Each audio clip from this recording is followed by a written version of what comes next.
जय जय श्री जगन्नाथ धाम को आपन स्वागत। आपण का संपूर्ण परिचय। जय जगन्नाथ। मो ना हूँ पूर्णचंद्र महापात्र तालशेष रथर रूपकार मु आमर नृसिंह चतुर्दिन अनुकूल प्रथम अनुकूल कराइला अक्षय दिन जे कि अक्षय दिन जतक शाढ़ी बंधा माहाना एवं चित्रकार एवं रूपकार जतक अच्छा शाढ़ी बंधा सेवक से मैंने आसती सेपटू प्रभु आसिकी आमर सिंहद्वार पाखे आमर ऑफिस पाखे ठिया हती से ठिया भितर आमर शाढ़ी बंधा गोटे हुए शाढ़ी बंधा ता पूर्वर आमर सुनार कुराड़ी रे बर्तमान पंडित माने थाईकिरी ये तीन जन जो तीन टा काठ पड़ी से काठे टे अनुकूल सी मैंने पसंद करती तापर आम जतक महाणा भई महाणा अच्छा सी मैंने अनुकूल करती कंभार अनुकूल करती रूपकार अनुकूल करती मुंडे शाढ़ी बंधा जाए शाढ़ी बंधा हो सारा बाद ये सब अनुकूल करती महाप्रभुंकर से शाढ़ी बंधा हो सारा आपण कार्य रत अच्छे आमर प्रथम दिन जो शाढ़ी बंधा हुए सेटा प्रमाण पत्र जे कि मैंने सब शाढ़ी बंधा सेवक बोलिया गोटे प्रमाण पत्र तापर महाणा भाई मैंने काम स्टार्ट करती आमर गोटे विधिर विधान अच्छी जे कि नृसिंह चतुर्दिन प्रभु नृसिंह कुंभर विराजमान करके हिरण्य को विजारी थे से हिरण्य को विजारिया भितर से कुंभर आसिकी कुंभ मानक प्रवेश कले रूपकार सेवकंकर सेवा आरंभ हो जाए नृसिंह चतुर्दशी ठार ना कौन नृसिंह चतुर्दिन आमर काम स्टार्ट हुए से दिन जो काठ थाए से काठे तादे गोड़ बाजब महाणा भाई मैंने गोड़ रखिकी बारसी चली थे बारसी चलिया भितर से मारा होती से पानी छिंचिकी नड़ियाटे एवं गोटे महार्जटे आणिक थोबू थोईकी प्रभु ये आसबे चाप को खेलिया जा समय से टाइम आम अपेक्षा करूँ जमती प्रभु आसबे नड़ियाटे एवं निहाण मुगुर एवं बटाली थोईकी बाड़ीकी नड़िया पानी छिंचिकी प्रभु को डाकू है प्रभु दुख हो सुख हो घर आइला बेलू दुर्बल लगुव एठिक आइला बेलू दुर्बल हो कहीं ना ये गोटे एमती गोटे खोला जे तुम जिते देह खराब था जहाँ था ये आसिकी जगन्नाथ को पतितपावन को एवं नीलचक्र दर्शन करदे सी किसी बल आसी जाए आम यहाँ परंपरा आम भोगीचु यहाँ से ही दिन ठू आमर काम आरंभ हुए काम आरंभ भितर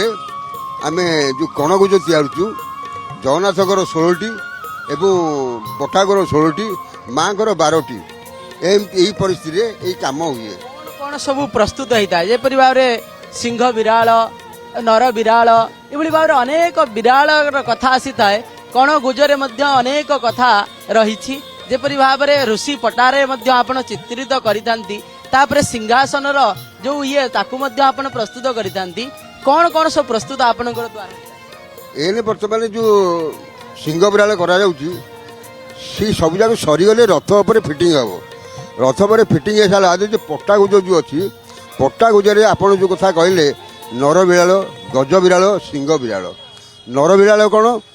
नर हूँ गोटे मनीषटे तार मनीष रूप गणिटा हूँ सिंह रूप नर विराल गज विराल क्या कहती ना हाथी कहती गज गज ता मुंडा हाथी मुंड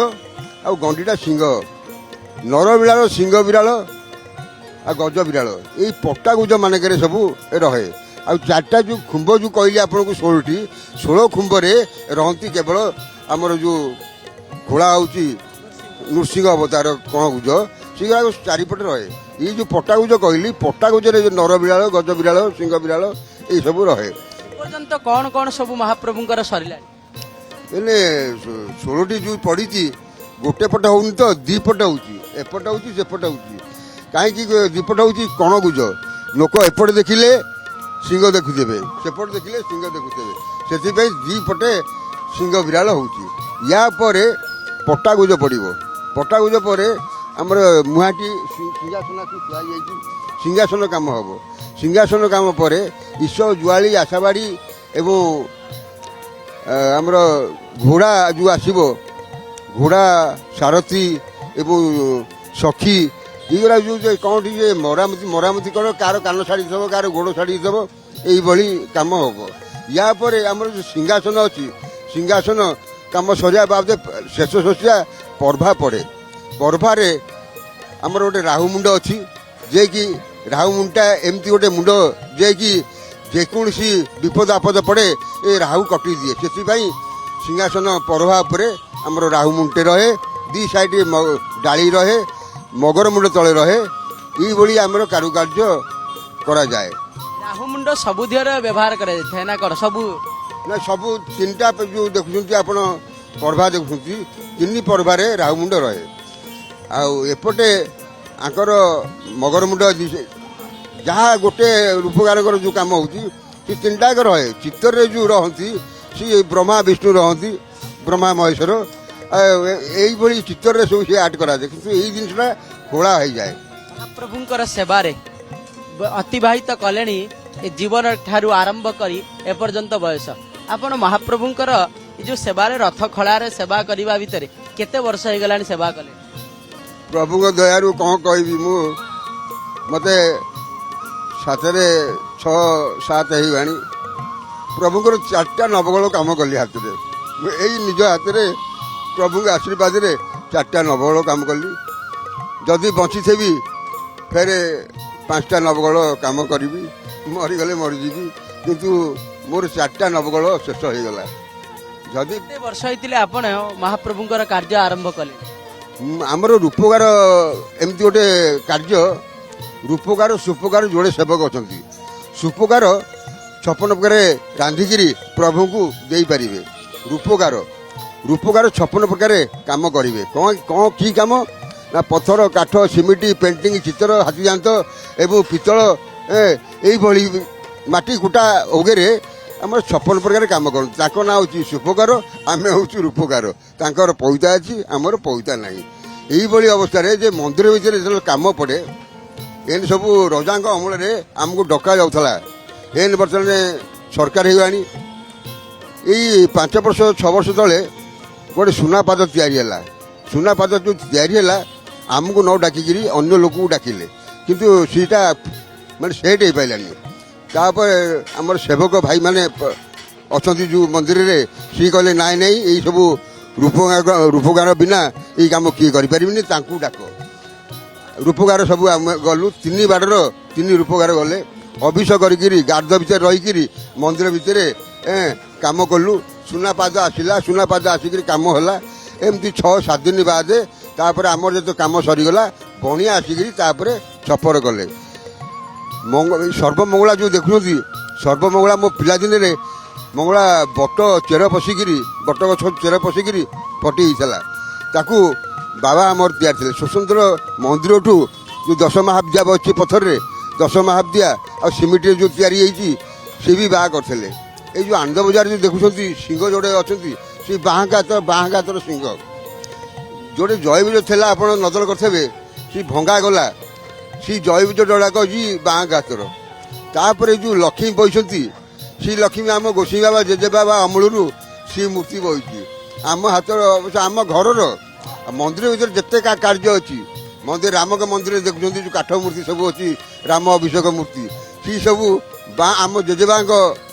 हाथर कम सब एन तो बर्तमान रघुनाथ बेश हो पाना लोक देखिपार आम पिलादिन शुणुचु जे रघुनाथ बेश किंतु आम देखिनु प्रभुंर जो दया हे रघुनाथ बेश हे से टाइम सी जो मूर्ति सुखाई नल नील अंगद सुग्रीव बाड़ी यही जो जिन थुआई से सिंहासन रहीकि तार सब भंडार घर भर तार सब ड्रेस अच्छी ड्रेस भलिया कार धनु कार सर कार गदा कार यही अस्त्र सब अच्छी कार भाला यही सब भंडार घर भर अच्छी सी सब पिंधे पिंधिकी रघुनाथ बेश प्रभु पाखे बसिक सी सब आइटम हम किंतु से जिनसा होनी किंतु जहाँ अच्छी यहाँ आमर परंपरा कार्य यहाँ जे कि आम पिलादिन ई गोटे आमर रथ खड़ा गोटे चाटशाली आम मान पिंगा छोट छुआ बेलू माने आपनकर बयस प्राय 4-5 वर्ष होइतबो आपण आसिले ना कोन बापा के सागरे मु आसे मु 4 वर्ष होइथाए केतले चाली न पारे बा मते कांधे रे बसिगिरी आनती गोटे खड़ी रे गाड़ी दियंती आमे ताकू खोलू ଏଇ ଖୋଳିଆ ଭିତରେ ଏଇ ଯୋଉଠି ଆମେ ଏଇ ଖୋଳାକୁ ଆସୁ କାଠ କାମ ଯୋଉ କରୁ ସେ କାଠ କାମରେ ପ୍ରଭୁଙ୍କର ଗୋଟେ ଏମିତି ଗୋଟେ ଆଶୀର୍ବାଦ ଅଛି ଯେ କି ସେଇ ଆଶୀର୍ବାଦରେ କାଠ ପଥର ମୁଗୁନି ପଥର ସେଟା ସେ ବୁଦ୍ଧି କେମିତି ପ୍ରଭୁ ଦେଇଦିଅନ୍ତି ସେଥିପାଇଁ ଆମେ ଏଇ କାମ ଗୁଡ଼ାକ କରୁ। ମହାପ୍ରଭୁଙ୍କର କାର୍ଯ୍ୟ କରିବା ସମୟରେ ଅସୁବିଧା ମଧ୍ୟ ଆସିଥିଲେ ମଧ୍ୟ ମହାପ୍ରଭୁ ପାର କରିଛନ୍ତି ସେଭଳି ଭାବରେ କିଛି ଅନୁଭୂତି ଅନୁଭୂତି ତ ବହୁତ ପ୍ରକାର ଅନୁଭୂତି ଅଛି। ଗୋଟେ ସାଧାରଣ ପ୍ରଭୁଙ୍କ ପାଖରେ ଗୋଟେ ଅନୁଭୂତି ମୁଁ କହୁଛି। ଆଜିକି 15 ବର୍ଷ ଭିତରେ ହବ ବର୍ଷା ହେଉଛି ମାନେ ବାହୁଡ଼ା ଆମର ଗୁଣ୍ଡିଚାରେ ଦିଅ ଥାଆନ୍ତି ବର୍ଷା ହେଉଛି ଆମେ ସବୁ ଘୋଡ଼ା ବାନ୍ଧୁଛୁ। ଘୋଡ଼ା ବାନ୍ଧିଲା ଟାଇମ୍ରେ ସେତେ ଆମର ସେବକ ଭାଇମାନେ ନଡ଼ିଆ ବାଡ଼ିକିରି ସେଇଟା ଚିକ୍କଣ ହେଇଥାଏ। ମୁଁ ଘୋଡ଼ା ବାନ୍ଧୁଛି ଘୋଡ଼ା ବାନ୍ଧିଲା ଟାଇମ୍ରେ ମୋର ଗୋଡ଼ ଖସିଗଲା ତଳକୁ ଯେ ତଳକୁ ଖସିଗଲା ଦୌଡ଼ଟା ଧରିଛି ତଳେ ଏମିତି ଓହଳୁଛି ମନେ ମନେ ଭାବୁଛି ହେ ପ୍ରଭୁ ମୁଁ ଆଜି କି ଅପରାଧ କରିଥିଲି ଆଜି ମୋତେ ଏମିତି କେବେ ହେଇନି ଆଜି ତଳେ ପଡ଼ିଗଲି ଆଜି କ'ଣ ତଳେ ପଡ଼ିକି ମୋ ଗୋଡ଼ ହାତ ଭାଙ୍ଗିଯିବ। କିଏ ବିଶ୍ୱାସ କରୁ ବା ନ କରୁ ମୋତେ ଗୋଟେ ଏମିତି ଜଣାପଡ଼ିଲା ମୋ ପଛପଟୁ ଗୋଟେ କିଏ ଭରା ଦେଇକିରି ଏମିତି ଠେଲିଦେଲା ମୋ ଗୋଡ଼ ଆସିକିରି ଇସ କାଠ ପରେ ଏମିତି ପଡ଼ିଗଲା ଉଠିକିରି ଘୋଡ଼ା ବାନ୍ଧିଲି ସେତେବେଳେ ଏଇ ଘୋଡ଼ା ସବୁ ଦଉଡ଼ିରେ ମୋର ଆଣ୍ଠୁଡ଼ି ହେଇଥାଏ ଖଣ୍ଡିଆ ହେଇଥାଏ ଆସିକିରି ବାନ୍ଧିକିରି ସାରଥୀ ଆମେ ତ ସାରଥୀ ପାଖରେ ବସିବା ଲୋକ କାହିଁକି ସାରଥୀର ସେବକ ଆମେ ଆଉ ସାରଥୀର ଆମ ରୂପକାରଙ୍କ ମାଲିକ ହେଉଛନ୍ତି ସାରଥୀ ସେଇଠି ଆମେ ବସୁ। ଆସିକି ଭାବିଲି ମୁଁ ହେ ପ୍ରଭୁ ମୁଁ ଆଜି ଗୋଟେ କ'ଣ ଅପରାଧ କରିଛି ଯେ କି ଆଜି ମୋର ଏଇଭଳି ଘଟଣା ହେଇଥାନ୍ତା। ଏହା ଭାବିକିରି ଚିନ୍ତା କଲି ମୁଁ କହିଲି ଏଇ ପ୍ରଭୁଙ୍କର ଗୋଟେ ନୀଳା ଏଇ ଗୋଟେ ପରୀକ୍ଷା କରୁଥିଲେ ଏଇ ଭକ୍ତ ମୋର କୋଉଭଳି କାମ କରୁଛି କାହିଁକି ନା ଏଇ କଥା କହିଲେ ଆଖିରୁ ଲୁହ ବାହାରୁଛି କାହିଁକି ଆମେ ସବୁ ଅନୁତାପ କରୁଛୁ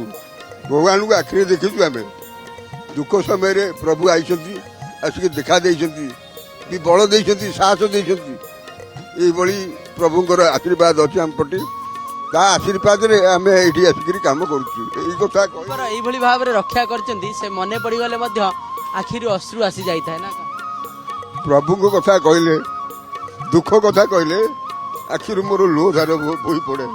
କାହିଁକି ନା ସଂସାରରେ ଆଉ କିଏ ନାହାନ୍ତି କେବଳ ପ୍ରଭୁ ଅଛନ୍ତି।